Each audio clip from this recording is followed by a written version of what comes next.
Today that a woman involved in a crash last week has died from her injuries, and her death has left a big hole in the staff at the Helen DeVos Children's Hospital. Dana Carter, at just 26 years old, had already made a huge difference in the lives of some of the most vulnerable members of our community. 24-Hour News 8's Leon Hendricks has the story.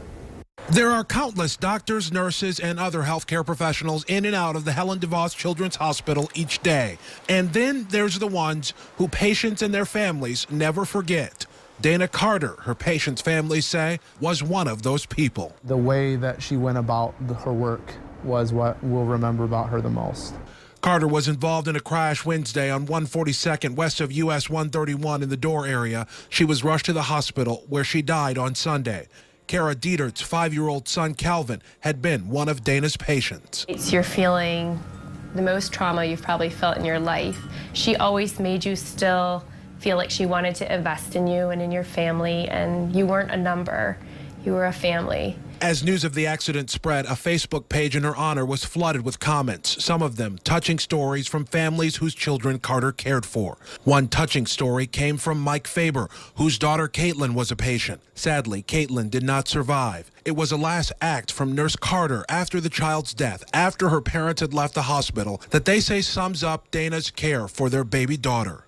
Out of love for us and our daughter, was unwilling to put her in that sort of transport container, and instead was willing to carry her all the way down there. We weren't even there. She was doing it for no impressionable purpose other than she knew Caitlin so well. It's tough what they do behind these walls. For some, it's work. But a pastor at Carter's church said what she did here was her mission. These two parents say there's no doubt about it. We'd be praying for Calvin, and we'd be praying for God's mercies. God's mercies are new every morning, and sometimes those mercies came in people like Dana.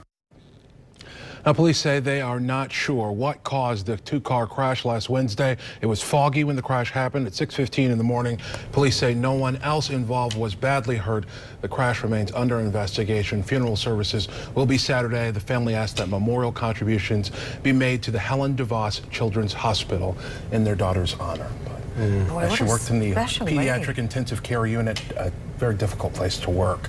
And it sounds like she did it the way we wish all of our healthcare providers did. Absolutely. Yeah, what an impact she's had. Yeah. Absolutely. Boy, Leon, thank you.